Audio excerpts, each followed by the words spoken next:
ఆశ్చర్యకరుడైన యేసుక్రీస్తు ప్రశస్త నామంలో ఈ రాత్రి ఇక్కడ కూడి ఉన్న దేవుని బిడ్డలైన మీకు అందరికీ, అలాగే విశ్వాస వాక్కు అనే ఆధ్యాత్మిక కార్యక్రమాన్ని వీక్షించుచున్న శ్రోతలైన మీకందరికీ కూడా హృదయపూర్వకమైన ప్రేమ వందనాలు. ఎలా ఉన్నారు?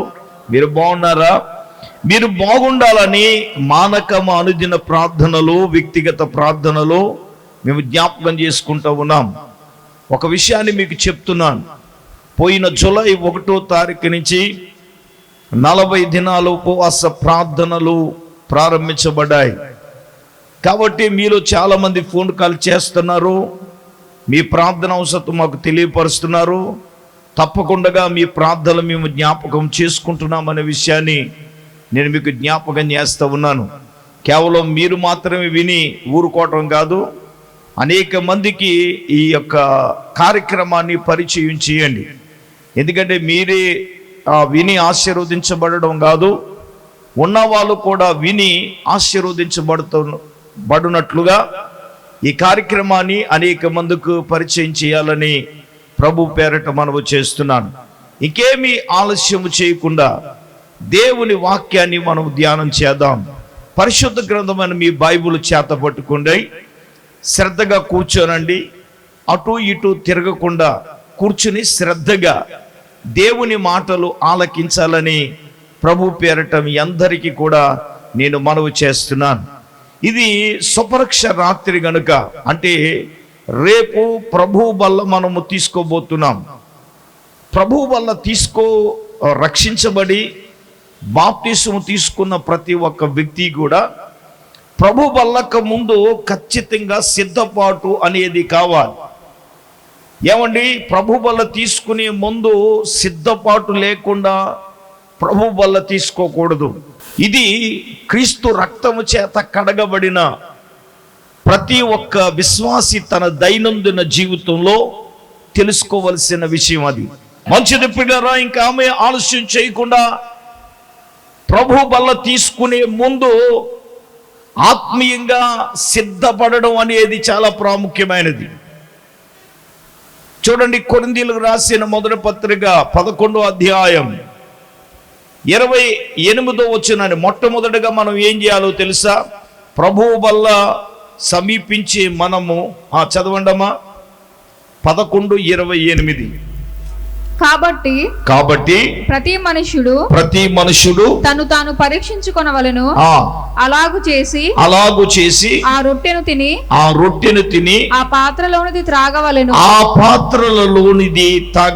బిడ్డలారా గమనించండి, సిద్ధపాటులో ఉన్నది మొట్టమొదటి స్టెప్ ఏంటంటే, ఎవరి కాళ్ళు వ్యక్తిగతంగా ఈ రాత్రి ప్రభు దగ్గర ఏం చేయాలి? స్వపరీక్ష చేసుకోవాలి. నిన్ను నీవే ఏం చేయాలి? ఈ రాత్రి పరీక్షించుకోవాలి దేవుని దగ్గర. ఆయన శరీరాన్ని తీసుకోవడానికి, ఆయన రక్తాన్ని తీసుకోవడానికి నేను అర్హులాన్నా కాదా అనేది నువ్వేం చేయాలా? పరీక్షించాలి. పరీక్షించాలా వద్దంటారా? ఒక చీర కొనాలనుకోండి, పరీక్షిస్తావా లేదా? చెప్పండి అమ్మా. ఆ బాక్సులో ఉన్నది, మడతలో ఉన్న చీర, ఆ దారం తింపి ఏమండి పైటి చెంగు కానించి కింద వరకు చూపించే వరకు కూడా నీకు మనశ్శాంతి ఉండదు. కొనేది ఒక చీర, 10 చీరలు తీసేటప్పుడు ఆడు మడత పెట్టుకునేది. ఇప్పుడు ఆడు మనసులో అనుకోండి, ఇది అసలు కొనే బేరమా కాదా అని అనుకుంటాడా లేదా? ఒక వస్తువు కొనడానికి మనం ఏం చేస్తాం? పరీక్షిస్తామా లేదా? శారీరకమైన వాటిల్లో పరీక్ష మామూలుగా ఉండదు. ఆమేన్. ఆధ్యాత్మిక విషయానికి వచ్చేటప్పటికి మనము ప్రభు వల్ల తీసుకోవడానికి నిన్ను నీవే పరీక్షించుకోవాలి. అక్కడ ఏముంది? ప్రతి మనుషుడు తన్ను తాను ఏం చేయాలా? తనను తాను అంటే ఒకళ్ళు చదవమంటే తన్ను తానని చదివేది ఏంటి? గట్టిగా మాట్లాడండి. ఆ యవన తంతుందో మరి నాకు తెలీదు. హల్లెలూయా. కొంతమంది బైబిల్ చదివితే ఎలా చదువుతారు? ద్రాక్షవల్లిని మీరు, ఈగల మీరని తీగల మీరంటే మనసు ఏం చదివింది చెప్పండి? ఈగలు మీరని మా వాడు చిన్నప్పుడు యెహోవా నా కాపురి నాకు లేమి కలగదు అంటారు కదా. ఆడేమని వాడు తెలుసా? యెహోవా నా కాపురి నాకేమి లేదని వాడు. హల్లెలూయా. అలాగా తనను తాను అంటే అర్థం ఏంటంటే నీకు నీవుగా నువ్వేం చేయాలా? పరీక్షించుకోవడం చాలా కీలకమైనది. అసలు నేను ఆయన బల్లను సమీపించడానికి యోగ్యురాలునా కాదా? యోగ్యమైన మనసుతో నేను బల్ల తీసుకుంటున్నానా లేదా అనేది నిన్ను నీవే, నీకు నీవుగానే ఏం చేయాలా? పరీక్షించుకోవాలి. ఇది చాలా కీలకమైనది. ఎందుకంటే ప్రభువు బల్ల ముందు మన హృదయాన్ని దేవుని సన్నిధిలో పరీక్షించుకోవాలి. నేను విశ్వాసములో పరిశుద్ధతలో నడుస్తున్నానా లేదా అంటే నీ విశ్వాసాన్ని నీవేం చేయాలి? చూడండి, కొరింథీయులకు రాసిన పత్రిక 2వ పత్రిక 13వ అధ్యాయం 5వ వాక్యాన్ని చదువుదాం. మీరు విశ్వాసము గలవారై ఉన్నారో లేదో మిమ్మును మీరే శోధించుకుని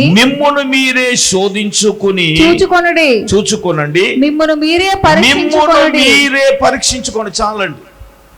ఇక్కడ ఏమంటున్నాడు? మనం విశ్వాసము గలవారమై ఉన్నామో లేదో. అసలు మన విశ్వాసం ఎలాగుంది? విశ్వాసము కలిగిన వారంగా మనం ఉన్నామా లేదా? చెప్పండి. నీ విశ్వాసమును గురించి నిన్ను నీవే ఏం చేయాలి? గట్టిగా చెప్పండి. పరీక్షించుకోవాలి. మన విశ్వాసాన్ని మనము పరీక్షించుకోవాలి. అవును, శోధనలు మన జీవితంలో వస్తాయి. రామా, అందులోకి ఉపవాసం ఉన్నామంటే ముందే వస్తాయి. చెప్పండి, వస్తాయిరేవా? గట్టిగా చెప్పండి. మామూలుగా 2 శోధనలు వచ్చినాయి. 2 రోజులు కరెంట్ అంటే లేదు. హల్లెలూయ. ఈవేళ నా పని ఎలాగుందంటే మావోడు కూడా లేదు. ఇదొక పరీక్ష అనుకున్నా. ఉపవాసం ఉండి కొంచెం కఠినాత్మకంగా ఉండి బయటికి తిరిగితే నీరసం ఏంటి, కాళ్ళు ఏంటి, మామూలుగా లాగలే. ఇది ఏంటది? ఇది ఏదో నాకు పరీక్ష.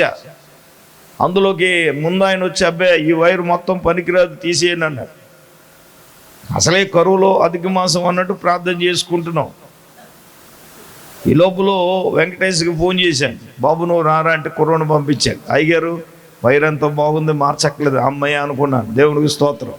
అంటే పరీక్షలు అంటే ఏంటి? ఇప్పుడు ఖచ్చితంగా ఉపవాసం ఉన్నప్పుడు పరీక్షలు వస్తూ ఉంటాయి. గ్యాస్ ట్రబుల్కి చాలామందికి ఉన్నది, శోధించబడుతున్నారు. నాకు తెలుసు. కాళ్ళు నొప్పులు శోధించబడుతున్నారు, నడుము నొప్పులు శోధించబడుతున్నారు. ఉపవాసం ఉన్నప్పుడే ఈ బలహీనతలన్నీ ఏం చేస్తాయి? శోధిస్తాయి. ఎందుకు అనవసరంగా మొక్కుకుని ఉపవాసం ఉంటానని మధ్యలో మానేయి అంటది. రక్తవేజీ మానేవాడిని ఉపవాసం కాస్త అయిపోద్ది. దేవునికి స్తోత్రం. నాకు 2వ రోజునే స్టార్ట్ అయ్యింది. కానీ దేవుని దయ వల్ల దేవుడు సెట్ చేశాడు.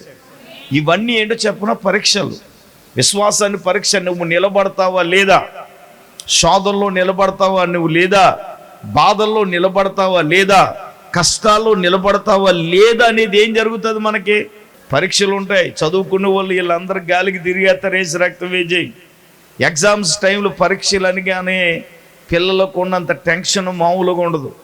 ఏమి ఇస్తాడో, ఏమి రాయాలో ఏంటో వీడికి ముందు నుంచి ఉండదు. పరీక్షల టయాన్ని వచ్చేటప్పటికి కంగారు. నేనేమంటానంటే ఆడికి పరీక్ష లేనిదే ప్రమోషన్ లేదు. నువ్వు విశ్వాసంలో నెగ్గితేనే, పరీక్షలో నువ్వు నెగ్గితేనే నీకు ప్రమోషన్ దేవుడిస్తాడు. విశ్వాసము నుండి అధికమైన విశ్వాసములోనికి, పరిశుద్ధత నుండి అధికమైన పరిశుద్ధతలోనికి దేవుడు ఏమిస్తాడు మనకి? చెప్పండి, ప్రమోషన్ వస్తుంది. నీ విశ్వాసాన్ని నువ్వు పరీక్షించుకోవాలి. దేవుడు కూడా మన విశ్వాసాన్ని పరీక్షిస్తాడు. అబ్రహాము జీవితాన్ని చూసినప్పుడు ఏమండి, 25 సంవత్సరాల తర్వాత కొడుకునిచ్చిన తర్వాత అబ్రహాము విశ్వాసాన్ని పరీక్షించాడు. ఏంటి ఆ పరీక్ష? 25 సంవత్సరాల తర్వాత ఇచ్చిన కొడుకుని నువ్వు నాకు బలి అర్పించేయి. ఏమండి, మనమైతే కలబడి దేవుడి మీద తిరిగి ఏమయ్యా ఏంటి అసలు నీకు 25 సంవత్సరాలు ఎదురు చూస్తే కొడుకునిస్తే ఇప్పుడు ఇచ్చేయమంటావా? అవసరం అయితే నా పేనాన్ని తీసేసుకుని ఆడ ఆయుష్ను పొయ్యి అనేవాళ్ళు. కానీ అబ్రహాం అలాగా లేదు. చిత్తము ప్రభు అంటే దేవుడు అబ్రహాం గురించి చెప్పిన మాట ఏంటో తెలుసా? నీ ఒక్కగాను ఒక్క కుమారుని ఇయ్యడానికి వెనుదిరగలేదు గనుక దీనిని బట్టి ఏం తెలుస్తుంది తెలుసా? నువ్వు దేవునికి భయపడువాడు అని తెలుస్తుంది అన్నాడు. గట్టిగా దేవుని స్తోత్రం చెప్పండి. హల్లెలూయా. రక్షించబడిన ప్రతి ఒక్క విశ్వాసి తన జీవితంలో నీ విశ్వాసము ఎలాగుందో నువ్వేం చేయాలి? పరీక్షించుకోవాలి. ఆమేన్. విశ్వాసంలో పరీక్షించుకోలేకపోతే బలహీనరాలు అయిపోతావు. ఎప్పుడు ప్రార్థన చేసే వ్యక్తివి నువ్వు ప్రార్థన చేయు. తెల్లరగట్లు లేసే వాళ్ళు లేవరు. ప్రార్థన చేయాలని మనసు ఉండదు, వాళ్ళకి వాక్యం చదవాలని మనసు ఉండదు, గుడికి రావాలని అసలే ఉండదు. ఇంకా తప్పలేక ఈ పాస్టర్ గారు బాధపడలేక అందుకోరు అబ్రహాం అని అంటే అయ్యగారు ప్రసంగం మొదలెట్టిన తర్వాత వస్తారు. దేవునికి స్తోత్రం. ఏమండి, ఎందుకు దేవుని మీదే మనసు ఉండదు? నేనంటాను, ఈ నెలలో ఎన్ని ఆదివారాలు మనం మానేశాం, ఎన్ని ఉపవాస ప్రార్థనకు. నువ్వు అసలు ఉపవాస ప్రార్థనకి రారు. రక్షణ సిగ్గుచేడు కూడా. బాప్తిసం తీసుకుని రక్షించబడిన ప్రతి ఒక్క వ్యక్తి శనివారం ఉపవాసం జరుగుతుందంటే రావటానికి ఏంటండి మీకు? అదే ఫంక్షన్ పెడితే మాత్రం వేసుకుంటూ వెళ్ళిపోతాం. వేసి రక్తం వేసి యేసుబాబు కూడా ఫంక్షన్ పెడతాడు పరలోకంలో. అదే గొర్రె పిల్ల ప్రేమ విందు. ఏ విందమ్మా? ప్రేమ విందు కాదు, పెళ్లి విందు, అంతే కదా. ఆ గొర్రె పిల్ల వివాహం విందంటే పెళ్లి విందమ్మా, ప్రేమ విందు కాదు. పెళ్లి విందంటే పిలవబడిన వాళ్ళే ఉంటారు. ఆమెన్. ఆ పెళ్లి విందులో ఏర్పరచబడిన వారే ఉంటారు. ఆమెన్. ఈ ప్రత్యేక ప్రార్థనలో మనం పెళ్లిళ్ళ గురించి ప్రార్థన చేస్తున్నాం. అయిపోవాలి పెళ్లిళ్ళు. దేవునికి స్తోత్రం. గట్టిగా చెప్పండి. యేసు నామములో ఈ ఉపవాస కూటాలు అయ్యే లోపులోనే ఒక సూచకరమైన ఆనవాళ్ళు దేవుడు కనపరిచి దేవుడి పెళ్లిళ్ళు జరిగించును గాక. ఆమెన్. గట్టిగా చెప్పండి. ఆమెన్ చెప్పండి. దైవ జనాంగమా, దేవుని బిడ్డలారా, ఈ రాత్రి ఆలోచన చేయండి. బల్లకు సమీపించే మనము మన విశ్వాసాన్ని ఏం చేయాలా? మన హృదయాన్ని ఏం చేయాలా? మన ప్రవర్తనను ఏం చేయాలా? పరీక్షించుకోవాలి. రెండవదిగా దేవుని బిడ్డలారా, మనం ఏం చేయాలి అంటే సాధ్యమైనంత మట్టుకు అందరితో బల్లను తీసుకునే ముందు ఏం చేయాలి? సమాధాన పడాలి. అందరూ చేక్యాండి ఇచ్చి పక్కోతో చెప్పండి. మొట్టమొదటిగా నీకు నీవే స్వపరీక్ష చేసుకోవాలని చెప్పండి. గట్టిగా మాట్లాడండి. అదైపోయింది. రెండవదిగా అందరితో సమాధానంగా ఉండాలని చెప్పండి. దెబ్బలాడిన అత్తగారితో సమాధాన పడాలి, దెబ్బలాడిన తోటుకోలతో సమాధాన పడాలి, దెబ్బలాడుకున్న అన్నదమ్ములు సమాధాన పడాలి, దెబ్బలాడుకున్న అక్క చెల్లెళ్ళు ఏం పడాలి? గట్టిగా చెప్పండి. దెబ్బలాడిన పాస్టర్ గారితో మనం ఏం చేయాలా? దెబ్బలాడిన సంఘ పెద్దలతో ఏం చేయాలి? గట్టిగా చెప్పండి. అందరితో మనం ఏం చేయాలా? మీ ఆయనతో నువ్వు దెబ్బలాడినా సరే సమాధాన పడాలి, అంతే. ఆమెన్. అంతేగాని నేను ఆడితో మాట్లాడేది ఏంటి, అబ్బే ఆడి సంగతి ఏంటో నేను చూస్తానంటే నువ్వు అసలు క్రైస్తవురాలువే కాదు. అటువంటి వ్యక్తి అసలు ప్రభు వాళ్ళు ఏం చేయాలి? తీసుకోవడానికి కూడా నువ్వెవరో అర్హుడు కాదు. అసమాధానంతో ఏం చేయకూడదు? ప్రభు వల్ల మనం తీసుకోకూడదు. అందుకే యేసు ప్రభు వారు ఏమన్నారు? మత్తయి సువార్త 5వ అధ్యాయం 23, 24 వచనాలు చదవండి. క్షమించిన హృదయము దేవునికి ఇష్టం కాదు. ప్రభు వల్ల ముందు మన మధ్యలో విభేదాలు ఏమైనా ఉంటే పరీక్షించుకో. చదువు తల్లి. కావున నీవు బలిపీఠమున అర్పణము అర్పించుచుండగా నీ మీద నీ సహోదరునికి విరోధమేమైనను కలదని అక్కడ నీకు జ్ఞాపకము వచ్చిన ఎడల, అక్కడ గనక నీకు జ్ఞాపకం వచ్చిన ఎడల, అక్కడ బలిపీఠమున ఎదుటనే, అక్కడ బలిపీఠము దగ్గరనే నీ అర్పణము విడిచిపెట్టి మొదట వెళ్ళి నీ సహోదరునితో నువ్వు సమాధాన పడు. వినండి, క్షమించలేని హృదయం దేవునికి ఇష్టం కాదు. మానవతీతంగా మనుషులు మాట్లాడుకుంటాం. లోకరీతి అయితే వాళ్ళు కఠినాత్ములుగా ఉంటారు, ఎక్కిన సింహాసనాన్ని దిగరు. క్రైస్తవులంగా, దేవుని బిడ్డలంగా అసమాధానం అనేది ఉండకూడదు. బైబిల్ ఏం చెప్తుంది? ఆ సమాధానాన్ని వెదికి వెంటాడమని చెప్తా ఉంది. అవునా కాదా? ఎస్, నిజమే. ఆధ్యాత్మిక జీవితంలో, దైనందిన జీవితంలో మనకు అత్యంత కీలకంగా మనము గ్రహించవలసిన విషయం ఏంటంటే, ప్రభు బల్లకు ఆత్మీయంగా మనమందరితో కూడా ఏం చేయాలా? సమాధాన పడాలి. ఆమేన్. ఈ కూటమి అయిన తరువాత మీరు ఒకరి దగ్గర ఒకరు వెళ్ళి నీకు సమాధానం కలుగుగా కానీ చెప్పండి.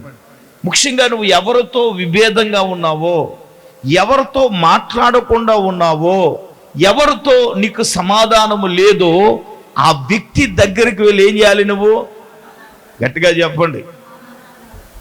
చానాల క్రితం నేను ఒక చాట వాక్యం చెప్పడానికి వెళ్ళాను. 13 సంవత్సరాల నుంచి తోటుగోళ్ళు ఇద్దరు ప్రభువు మందిరానికి వస్తారు. వాళ్ళిద్దరూ రక్షించబడ్డారు, కానీ వాళ్ళ మధ్యలో పచ్చగడ్డి వేస్తే బొగ్గుమంటారు. అంటే వాళ్ళిద్దరూ మాట్లాడుకోరు, ఇంటికాడ మాట్లాడుకోరు, గుడికొస్తారు, మరి ఏదో మరి పక్కనే కూర్చుంటారు. ఏంటి చూసిన వాళ్ళు తోటుకోళ్ళు ఇద్దరు అన్యోన్యంగా ఉంటారు అనుకుంటారని పక్కన కూర్చున్న ఏం మాట్లాడు. పాపం 13 సంవత్సరాల నుంచి ఎవరు కలపలేదండి. నేను ఇలాగ వాక్యం చెప్తూ అన్నాను, ఏయ్ షేకండి అన్నాను. వాళ్ళిద్దరూ మోరెత్తి పెట్టి నా వంక చూస్తున్నారు. పాస్ గారు అన్నారు, వాళ్ళిద్దరిని వదిలేయండి అని వెనకాల సొక్క ఎట్టుకు లాగుతున్నాడు. ఏయ్ బాబు, వాళ్ళ జోయిన్కి వెళ్ళగయ్య గారు, మీరు వెళ్ళిన తర్వాత నా పెళ్ళి అయిపోద్ది అన్నట్టుగా. అమ్మ దీవెన కుమారి వెనకాల ఇట్లా వాళ్ళిద్దరిని కలపకో అని అంటే పట్టుకుంటావా లేదన్న. మీరు ఎలా ఉలుక్కుపడ్డారో వాళ్ళిద్దరు కూడా గుండు గుబేరు మీద చూసారా, అలాగే అరిచాను. ఇప్పుడు నేను అరక్కర్లేదు, నేను స్లోగా అంటే ఇదే అరిచేస్తుంది. హల్లెలూయా చెప్పండి. పట్టుకోమనగానే పట్టేసుకున్నారు. ఏయ్ నా వంకాదు, మొక్కలో మొక్క పెట్టి చూడు అని చెప్పి వాళ్ళ ముఖంలో మొక్క పెట్టి పెళ్లి ప్రమాణం చేయించా. దేవునికి స్తోత్రం. ఏమి జరిగిందో తెలియదు, కానీ ఆ రోజు చెయ్యి కలిపాను, వాళ్ళిద్దరూ కలిసిపోయారు. దేవునికి స్తోత్రం. గట్టిగా చెప్పండి హల్లెలూయా. క్రైస్తవ జీవితం అంటే ఏంటి నాన్న? నువ్వు సమాధాన పడాలి. సమాధాన పడకుండా నువ్వు బల్ల తీసుకోవడానికి, బల్లను సమీపించడానికి అసలు నువ్వు యోగ్యురాలు కాదు, అర్హురాలు కాదు. కొంతమంది ఇంకా దెబ్బలాడారు అనుకోండి, వీళ్ళు మాట్లాడరు, గిన్నే మాట్లాడతాయి. ఛానల్ క్రితం హౌస్ లిస్టింగ్కి వెళ్ళాను, చాలా సందర్భాల్లో చెప్పాను మీకు. పాపం రాత్రి దెబ్బలాడుకున్నారేమో, ఆ ఎఫెక్ట్ భార్య భర్తలు ఇద్దరు దెబ్బలాడుకుంటే ఆ ఎఫెక్ట్ పిల్లల మీద పడుతుంది. పొద్దున్న టీ పెట్టుకొచ్చింది, అలా ఆయన గారికి పట్టుకెళ్ళి డైరెక్ట్గా ఆయన గారికి ఇవ్వచ్చు కదా, పిల్లోడికి పట్టుకెళ్ళి ఇచ్చింది. ఆ పిల్లోడికి టీ కాఫీ తాగడం అలవాటు లేదు. ఆడంటున్నాడు, ఆమె నాకు టీ కాఫీ తాగను కదే. ఉన్నాడుగా ఒకడు, ఎవరో చెప్పండి, ఎవరో ఆడంటాడు, ఎవరే అంటాడు ఆడు. దేవునికి స్తోత్రం. ఇంకెవడో మీ నాన్న ఇవ్వచ్చుగా. పోనీ ఆయన 50 కిలోమీటర్లు ఉన్నాడా, పక్కనే ఉన్నాడుగా. ఓహో, దీనిని బట్టి నాకు అర్థమైంది ఏంటంటే, వీళ్ళిద్దరు రాత్రి డిషం ఆ డిషం ఇంకా పొద్దున వరకు కొనసాగుతుంది. బైబిల్ ఏం చెప్తుంది చెప్పనా? సూర్యుడు అస్తమించి నిలిచే వరకు కోపం మన మీద ఏం చేయకూడదు, నిలిచి ఉండకూడదు. నువ్వు రక్షించబడి దేవుని సన్నిధికి వెళ్ళి క్రైస్తవురాలు, దేవుని బిడ్డవంటున్న నీవు సమాధాన పడకుండా ప్రభు వల్ల తీసుకోవడానికి నీవు అర్హుడు కాదు. అతోన్న క్షమించే హృదయం నీకు కావాలి. ప్రభు బల్ల ముందుకు వచ్చేటప్పుడు, ఇప్పుడు యేసు ప్రభు ఏమన్నాడు? ఒరేయ్, నీతో ఎవరికైనా విరోధం ఏమైనా ఉంటే ముందు నీ అర్పణ ఏమన్నాడు? ఆ బలిపీఠం దగ్గరే పెట్టాయి. ఎక్కడేమన్నాడు? ఒరే, నీ అర్పణ కాదు కావలసిందే, నీ కానుక కాదు కావలసిందే, నువ్వు వెళ్ళి మొట్టమొదట నీ అర్పణ నువ్వు అక్కడ పెట్టేసి నువ్వు ఆ వ్యక్తితో వెళ్ళి నువ్వేం చేయాలి? సమాధాన పడి నువ్వు నా దగ్గరకు రా అని దేవుడు చెప్పాడు. ఆమేన్. ఇది అత్యంత కీలకమైన విషయం. సమాధాన పడకుండా ప్రభు బల్ల మనము తీసుకోకూడదు. బైబిల్ ఏం చెప్తుంది? ఎబ్రిలకు రాసిన పత్రికలో మనం చూస్తే అపోస్తుడైన పౌలు గారు అన్నారు, 12వ అధ్యాయము దయచేసి 14 వచనాన్ని చదువుదాం. ఎపిల్కు రాసిన పత్రిక 12వ అధ్యాయం 14వ వచనం. అందరితో సమాధానమును పరిశుద్ధతను కలిగి ఉండడానికి ప్రయత్నించండి. పరిశుద్ధత లేకుండా ఎవడును ప్రభుని చూడలేడు. అమ్మ వినండి, అందరితో సమాధానమును పరిశుద్ధతను కలిగి ఉండడానికి ఏం చేయమన్నారు? ఆయన ప్రయత్నం చేయండి అన్నాడు. దేవుని బిడ్డలారా, అందుకే నువ్వు వెళ్ళి సమాధాన పడు అన్నాడు. విభేదముతో నువ్వు దేవుని దగ్గర నువ్వు ప్రార్థన చేస్తే, ఇంకో మాట చెప్తాను, నేను అందరు తలలు పైకి ఎత్తా వైపు చూడండి, అసమాధానముతో ఉండి నువ్వు ప్రార్థన చేస్తే నీ ప్రార్థన దేవుడు వినడు. ఆమేన్. అది అర్పణైనా కానుకైనా ఏదైనా నా దేవుడు, నువ్వు సమాధాన పడకుండా నా దేవుడు నీ ప్రార్థన వినడు. వాళ్ళను సమీపిస్తున్నావు అంటే దాని అర్థం ఏంటి? నువ్వేం చేయాలా?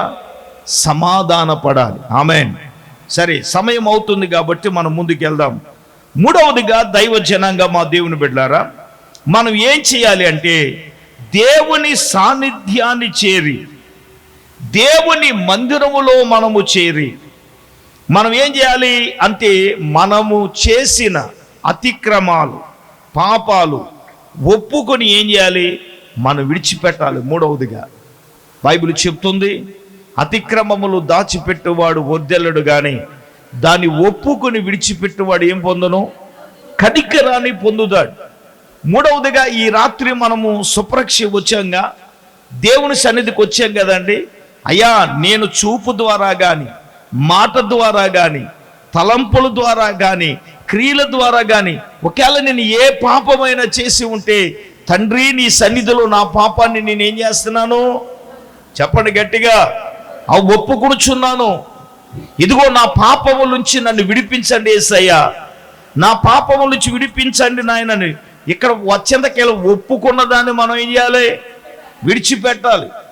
కొంతమంది ఒప్పుకుంటారు, వీళ్ళకి అవార్డు మామూలుగా ఇవ్వకూడదు. బైబిల్ ఏం చెప్తుందో తెలుసా? ఒప్పుకున్న దాన్ని ఏం చేయమన్నది?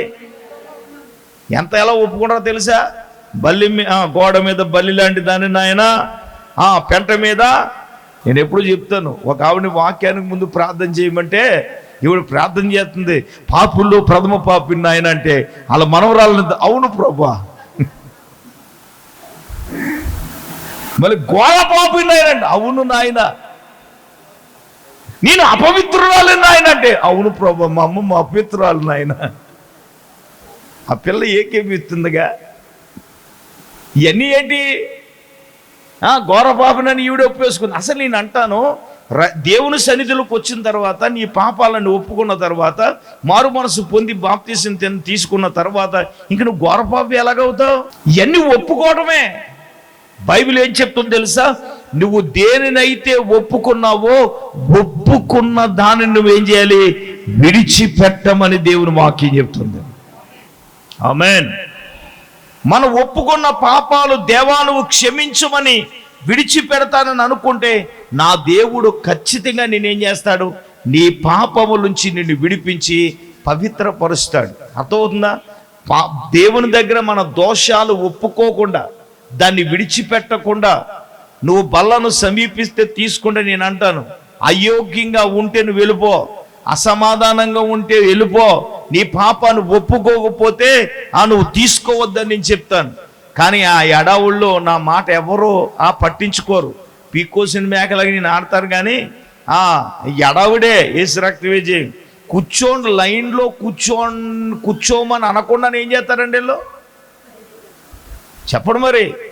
ఇంత కంగారు వచ్చేటప్పుడు ఉండాలిగా.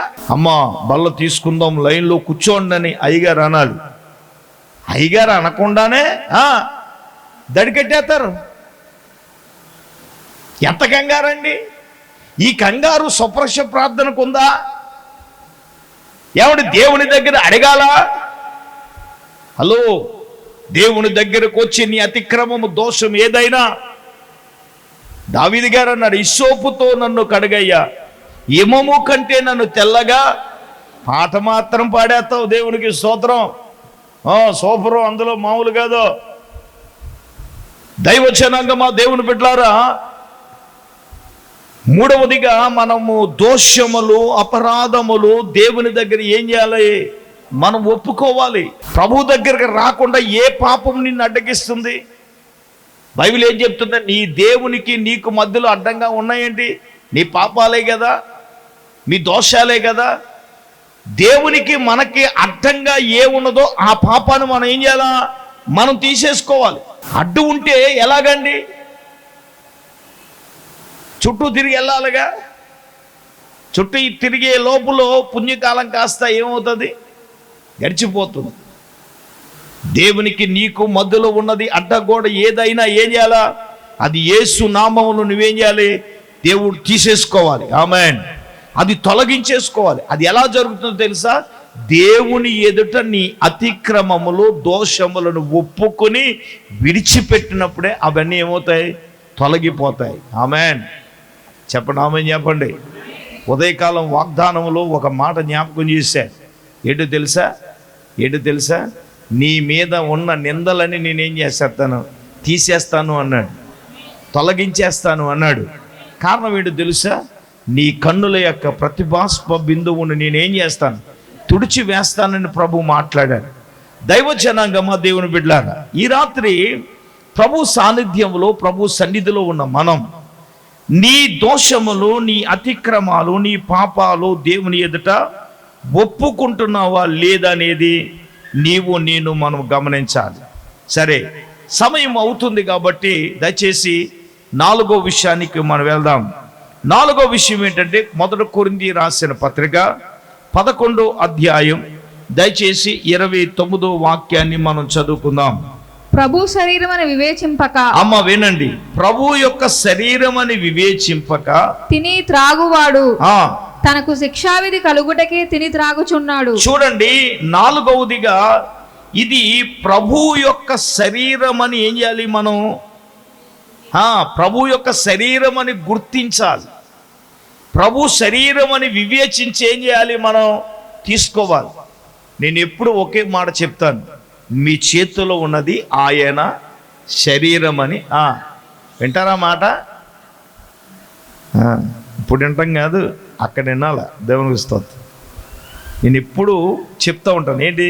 మీ చేతిలో ఉన్నది ఆయన శరీరం అని. దీనిని వివేచించి తీసుకోవాలి. ప్రభు బల్లలో అత్యంత కీలకం ఏంటో తెలుసా?